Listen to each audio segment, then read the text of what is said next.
Good morning class.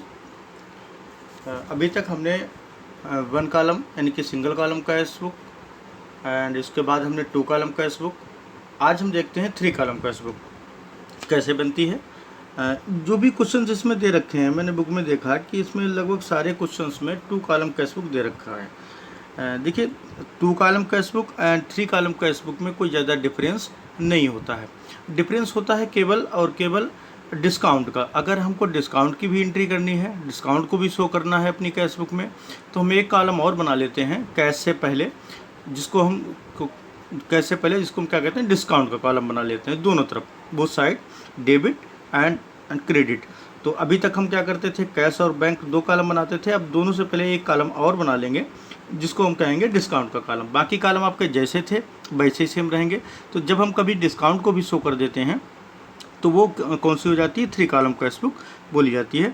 और अगर नहीं शो करते हैं तो टू कॉलम कैश बुक हो जाती है। तो हम इसमें देखते हैं क्वेश्चन नंबर 11th ए, हमने इसको सॉल्व किया है और इसको थोड़ा ध्यान से देखिएगा, टेक्निकल है।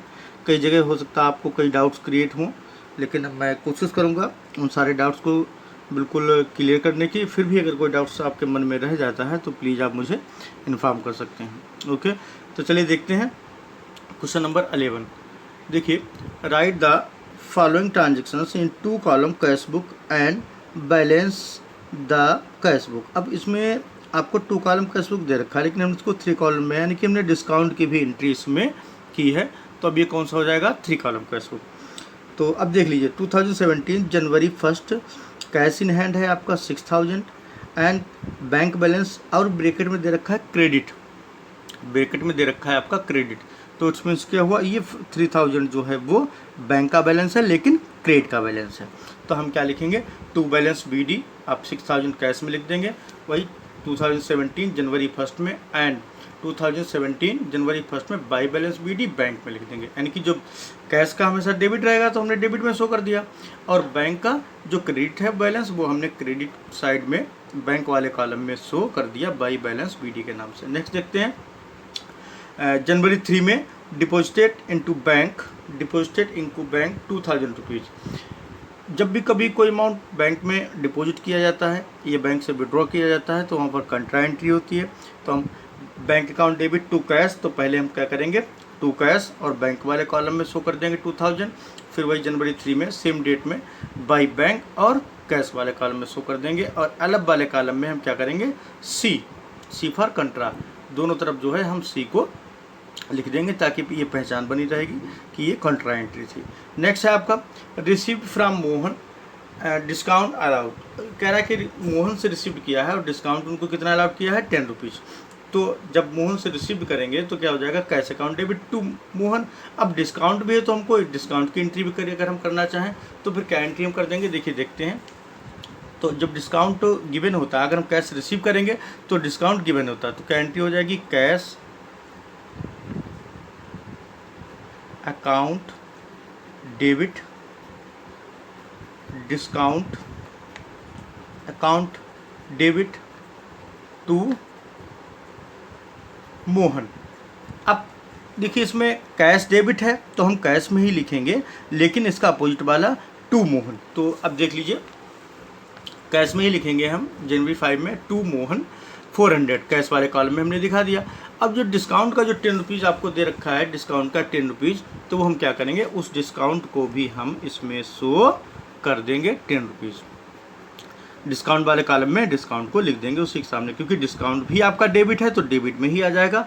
ध्यान रखेंगे, अगर डिस्काउंट है और कैश डेबिट है, डिस्काउंट हमेशा कैश के साथ होता है। अगर कैश डेबिट है तो डिस्काउंट भी डेबिट होगा, और अगर कैश क्रेडिट है तो डिस्काउंट भी क्रेडिट होगा। अगर डिस्काउंट डेबिट होता है तो इट्स मीन्स होता है कि डिस्काउंट गिवन है, दिया गया है, और अगर डिस्काउंट क्रेडिट होता है तो इसका मतलब होता है कि डिस्काउंट रिसीव्ड हुआ है, वो हमारी इनकम हो जाती है। तो अकॉर्डिंग टू नॉमिनल अकाउंट जो भी एक्सपेंडिचर यानी है, जो भी लॉसेस हैं वो डेबिट हैं, और जो भी इनकम्स होती हैं वो हमारी क्रेडिट होती हैं। तो यहाँ पर हमने एंट्री भी कर दी है। अब नेक्स्ट देखते हैं, received a cheque from Hari and send into bank. देखिए, ये बहुत ज़रूरी है, एक चेक हरी से रिसीव्ड हुआ है और उसी डेट में इन्होंने इसको बैंक में सेंड कर दिया है, भेज दिया है। अगर चेक को रिसीव्ड होता है और सेम डे अगर हम उसको बैंक में भेज देते हैं तो वो ट्रांजैक्शन बैंक के थ्रू माना जाता है, ना कि कैश के थ्रू। 7 में देख लीजिए टू हरी, और बैंक वाले कॉलम में हमने 600 रुपीज़ जो है वो शो कर दिए। नेक्स्ट है आपका withdraw from bank for office. अब देखिए बैंक से इन्होंने पैसा विदड्रॉ किया है तो इसकी भी कंट्रा एंट्री हो जाएगी। जैसे यहाँ पर क्या था, डिपॉजिट इनटू बैंक था, यहाँ पर क्या है, विदड्रॉ फ्रॉम बैंक है। तो जब विदड्रॉ करेंगे तो उसमें कोई प्रॉब्लम नहीं है, सिंपल है। जब भी हम कुछ कोई अमाउंट विदड्रॉ करते हैं तो ऐसी सिचुएशंस में हमारी क्या एंट्री हो जाती है, जब विदड्रॉ करेंगे तो cash account debit to bank हो जाएगा।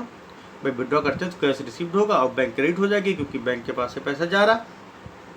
तो क्या लिखेंगे, टू बैंक, कैश अकाउंट है तो पहले कैश डेबिट है तो डेबिट में लिखेंगे, इसको अपोजिट वाला टू बैंक 300 सी कंट्रा, आप वही साइन बना देंगे सेम उसी तरीके से जैसे आप पहले बनाते थे। और इसके बाद में फिर देख लीजिएगा बाई कैश, और सी वहाँ लिख देंगे, 300 रुपीज़ बैंक में डाल देंगे, यानी कि टू बैंक 300 कैश में और बाई कैश 300 बैंक में। यानी कि जब बैंक को डेबिट करेंगे तो कैश में लिखेंगे अमाउंट, और जब कैश को क्रेडिट करेंगे तो बैंक में लिखेंगे अमाउंट। ठीक, इसका रिवर्स उल्टा हो जाता है और उसमें कोई ज़्यादा नियम या ऐसा कुछ नहीं है, बस थोड़ा सा इसको ध्यान रखना पड़ता है। हमने इसके बारे में कई बार एक्सप्लेन कर चुके हैं, लगभग हर क्वेश्चन में कंट्रा एंट्री आई है। नेक्स्ट देखते हैं, बॉट गुड्स फॉर कैश। अब इन्होंने गुड्स को कैश में परचेज किया है तो सिंपल सा है, purchase account debit to cash, तो बाई परचेज हो जाएगा। अब बाई परचेज, और परचेज में सॉरी मैंने अमाउंट तो लिखना मैं भूल गया हूँ तो मैं लिख दे रहा हूँ उसको, कितने का है, by goods for cash 600 rupees हैं तो हम ये कैश में लिख देंगे 600 रुपीज़। ओके, हम इसमें कैश में 600 रुपीज़ जो है वो शो कर देंगे। आपको दिख रहा होगा 600, मैं एक बार ब्लैक पेन से भी इसको लिख दे रहा हूँ ताकि सही से आपको दिख जाए एक बार, 600 रुपीज़। यानी कि इन्होंने bought goods for cash, cash में गुड्स को परचेज किया है। तो सिंपल है कि अगर जबकि हम कुछ परचेज करते हैं कैश में तो purchase account debit to cash होता है, तो बाई परचेज 600। नेक्स्ट है सोल्ड गुड्स फॉर कैश। अब इन्होंने कैश में सोल्ड किया है तो क्या हो जाएगा, 14 में टू सेल्स अकाउंट 1200 से, कैश में है, कैश में इसकी एंट्री कर देंगे, कोई प्रॉब्लम नहीं है। नेक्स्ट है paid to Ganesh by cheque a discount received. अब इन्होंने गणेश को 16 जनवरी में पैड किया है और डिस्काउंट रिसीव्ड किया है, कितना, 6 रुपीज़। तो पैड टू गणेश है तो क्या हो जाएगा, बाई गणेश, यानी कि Ganesh debit to cash, sorry cheque से दिया टू बैंक तो बाई गणेश, और बैंक में हम लिख देंगे 494। और जो डिस्काउंट की अमाउंट है वो हम डिस्काउंट वाले कॉलम में शो कर देंगे, जो डिस्काउंट की अमाउंट है उसे हम डिस्काउंट वाले कॉलम में शो कर देंगे। नेक्स्ट है, नेक्स्ट देखेंगे 18 में Prem Mohan cheque deposited into bank. अब जो प्रेम मोहन का जो चेक था ऊपर यहाँ पर देख लीजिए, रिसीव्ड ए चेक फ्रॉम प्रेम मोहन, तो हमने आपको पहले बताया था इसलिए मैंने इसको छोड़ दिया कि देखिए चेक रिसीव्ड हुआ है लेकिन इसकी एंट्री यहाँ नहीं करेंगे। उसका रीज़न है क्योंकि इसको बैंक में डिपॉजिट नहीं किया है, तो हमने पहले नहीं की थी। अब इन्होंने जब डिपॉजिट करते हैं तो कल भी हमने आपको बताया था इसमें क्या करते हैं, टू चेक इन हैंड, ये वर्ड्स रहेंगे जब भी आप एंट्रीज को करेंगे। और जो भी जितने का भी चेक था 1600 का चेक था और 1600 रुपीज़ जो है आप बैंक वाले कॉलम में शो कर देंगे। लेकिन उस डेट में जब चेक को बैंक में डिपॉजिट किया जाएगा तब, अगर सेम डे हो जाता तो हम एंट्रीज की पहले कर लेते। ओके, नेक्स्ट है 18 के बाद sold goods to Gopal for ₹1500 for which he gave cash 800 and cheque of ₹700। ये कह रहा है कि गोपाल को गुड्स सोल्ड हुआ है, टोटल गुड्स कितने का है, 1500 का है, जिसमें से 800 रुपये यानी कि 800 रुपीज़ कैश में उसने रिसीव्ड किए हैं और 700 रुपीज़ का उसने एक चेक से रिसीव किया है। अब देखिए यहाँ पर इस एंट्री को थोड़ा ध्यान से समझिएगा। अब 1500 का है, जब तक अगर हम यहाँ तक एंट्री मान लें तो फिर ये क्रेडिट में माना जाएगा क्योंकि इसके बाद उसी डेट में चूँकि रिसीव्ड किया है लेकिन क्रेडिट में माना जाएगा। तो जितना इन्होंने कैश में रिसीव्ड कर लिया है, जितना इन्होंने कैश में रिसीव्ड कर लिया है, तो जब हम कैश रिसीव्ड कर लेते हैं तो हम क्या करते हैं, इसकी एंट्री तो देखिए ये हमारा उधार का हो गया, क्रेडिट हो गया, तो क्रेडिट की एंट्री इसमें होती नहीं है, आपको मालूम होगा। जब तक कैश इन्वॉल्व नहीं होगा तब तक एंट्री नहीं करेंगे। अगर ये एंट्री हम करें तो गोपाल डेबिट टू सेल्स हो जाएगा, इसमें कहीं भी कैश नहीं आया तो हम इस एंट्री को नहीं करेंगे। लेकिन इन्होंने 1500 में से 800 रुपीज़ जो है वो रिसीव्ड कर लिए हैं कैश में सेम डे, उसी डेट में। तो एंट्री हो जाएगी cash account debit, okay, cash account debit to Gopal. किससे रिसीव किया है? गोपाल से, गोपाल को सोल्ड किया था।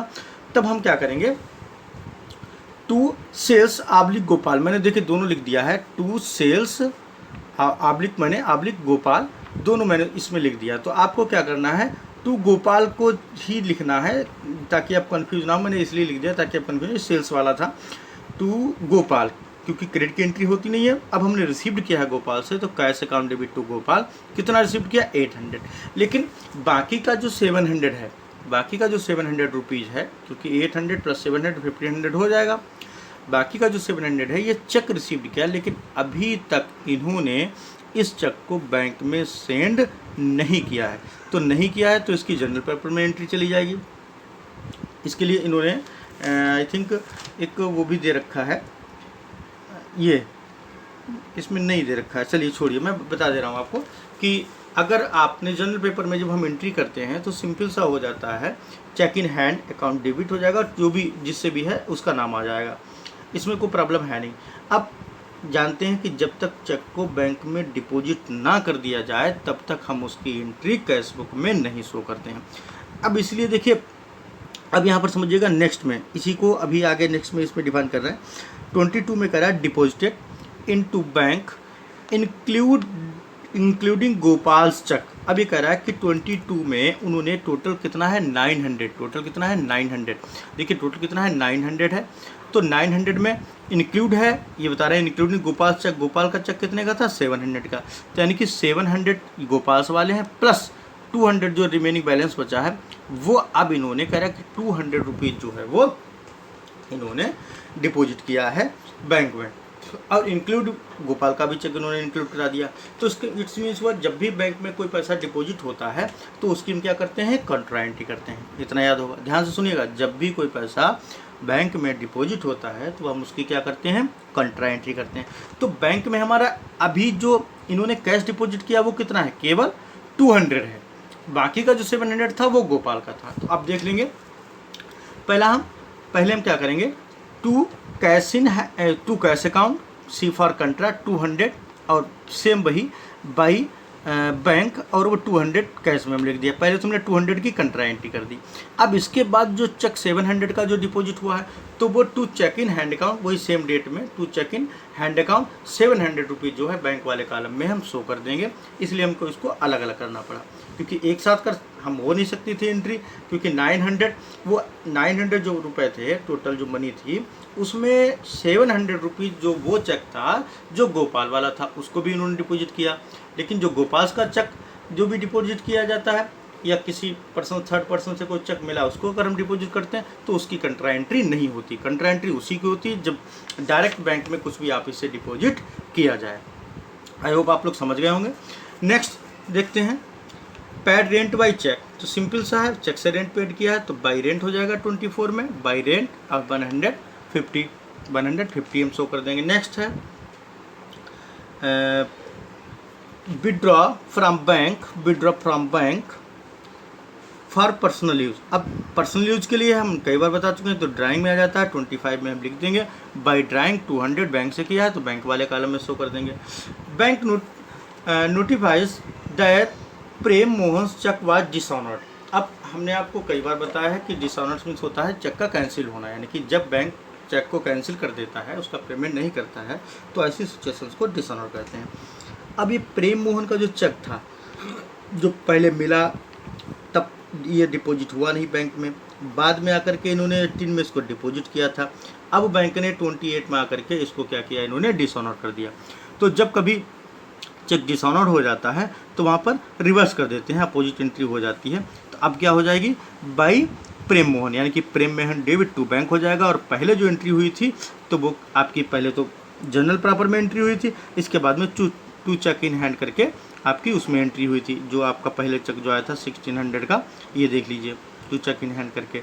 अगर सपोज करिए ये उसी दिन चेक इन्होंने डिपॉजिट कर दिया होता तो हम क्या एंट्री करते हैं, आपकी बैंक अकाउंट डेबिट टू प्रेम मोहन हो जाता। अब क्या हो जाएगा, प्रेम मोहन डेबिट टू बैंक, तो यानी कि बाई प्रेम मोहन और 1600 रुपीज़ हम बैंक में शो कर देंगे। ओके, बाई प्रेम मोहन और 1600 रुपीज़ जो है हम इसमें शो कर देंगे। ये वही चेक है 1600 वाला जो पहले चेक इन हैंड के नाम से हमने प्रेम मोहन का बैंक में डेबिट किया था। अब ये रिवर्स हो जाएगा, अपोजिट हो जाएगा। हम जब कैंसिल होता है तो हम इसको बाई प्रेम मोहन के नाम से उसी सेम बैंक वाले कॉलम में क्रेडिट साइड में लिख देंगे, ताकि ये हो जाए कि जितना पैसा हमने बैंक में भेजा था उतना हमारा डिपॉजिट नहीं है। तो दोनों ये आपस में एक दूसरे की वैल्यू को, यानी कि दूसरे का जो प्रभाव होता है, जो इफेक्ट होता है वो ख़त्म हो जाता है, क्योंकि इधर भी 1600 रहेगा, इधर भी 1600 रहेगा, तो उसमें कोई भी प्रॉब्लम नहीं आएगी जितना डेबिट। नेक्स्ट है आपका received from Anil 270 in cash and 540 by cheque. अब देखिए जो 540 बाई चेक इन्होंने जो रिसीव्ड किया है, देखिए ध्यान से देखिएगा, 540 बाई चेक, और नीचे का रखा the cheque was deposit to bank, तो सेम डेट में इन्होंने इस चेक को डिपॉजिट भी कर दिया है, तो हमको कोई प्रॉब्लम नहीं है। जनरल पेपर में कोई एंट्री भी नहीं होगी, जनरल पेपर में सीधे हम एंट्री कर देंगे टू अनिल, देखेंगे टू अनिल, और 270 जो कैश मिला है वो कैश में, और जो बैंक के थ्रू है क्योंकि उसी दिन चेक को बैंक में डिपॉजिट कर दिया गया, तो टू जो हमारा 540 जो है वो हम बैंक वाले कॉलम में शो कर देंगे। नेक्स्ट है bank charge show in passbook और पैड सैलरी, सेम डे में से डेट में है, तो बैंक चार्ज है, तो देख लीजिए 31 में बाई बैंक चार्ज, ये आपका 5 रुपीज़ जो था वो बैंक वाले कॉलम में, और बाई सैलरी वो कैश में थी, हम कैश वाले कॉलम में लिख देंगे। अब इसके बाद में आपको बैलेंस कैलकुलेट करना है। बैलेंस कैलकुलेट करने का सेम वही तरीका है जैसे हम आपके पीछे क्वेश्चंस में बताया है हमने, इसलिए उसका हमने वर्किंग नोट्स में नहीं किया है। एक बार मैं बता देता हूँ, उसको ध्यान से सुन लीजिए। हम कैश के डेबिट का टोटल करेंगे जो कि हमारा आया है 8970, और उसमें से हम यहाँ तक, क्योंकि ये तो भी हमें बैलेंस निकालना है, यहाँ तक जितने भी अमाउंट्स हैं उनका टोटल कर देंगे और उनको हम लेस कर देंगे। जैसे सपोज करिए 2000 प्लस 600 कितना हो जाएगा 2600, प्लस 200 कितना हो जाएगा 2900, और प्लस 500 कितना हो जाएगा 3400। तो हम जब 8970 में से 3400 लेस कर देंगे तो हमारा जो भी आएगा वो क्या हो जाएगा, बैलेंस हो जाएगा डेबिट का, तो उसको बाई बैलेंस CD करके 5670 हम इसको लिख देंगे। अब इसके बाद में हम बैंक वाले कॉलम के डेबिट का और बैंक वाले कॉलम के क्रेडिट का दोनों तरफ का टोटल कर लेंगे, फिर ये देखेंगे डेबिट ज़्यादा है या क्रेडिट ज़्यादा है। अब यहाँ पर क्रेडिट हमारा अब है, यानी कि 5749 हमारा क्रेडिट जो है वो ज़्यादा है, किससे, डेबिट से, तो हम क्रेडिट में से डेबिट का टोटल, ये तो हमने बैलेंस निकाला है टू बैलेंस CD जो बैंक वाला, यहाँ तक जितने भी अमाउंट्स हैं इनका टोटल करके इस क्रेडिट वाली अमाउंट के टोटल से इसको लेस कर देंगे, जो भी आएगा उसको हम टू बैलेंस CD कर देंगे। जो आया हमारा कितना है 109 रुपीज़, तो ये बैंक का बैलेंस आया जो कि क्रेडिट है, और ये कैश का बैलेंस आया जो कि डेबिट बैलेंस है, यानी कि डेबिट बैलेंस क्रेडिट साइड में और क्रेडिट बैलेंस डेबिट साइड में सो ट्रांसफ़र कर दिया जाता है। इसके बाद हम उसको नेक्स्ट मंथ की फर्स्ट डेट में टू बैलेंस BD कैश वाला इधर ले आए हम डेबिट साइड में, अब बाई बैलेंस BD ये हम बैंक वाला क्रेडिट साइड में ट्रांसफ़र कर दिया, और इसमें कुछ मेन नहीं है। अब इसमें कोई न्यू टॉपिक या कुछ भी ऐसा नहीं बचा है, एक केवल है पिटी कैश बुक। पिटी कैश बुक को हम एक बार देख लेंगे, वो टॉपिक डिलेटेड तो नहीं है, नहीं, अगर डिलेटेड होगा तो हम अभी उसको नहीं पढ़ाएंगे।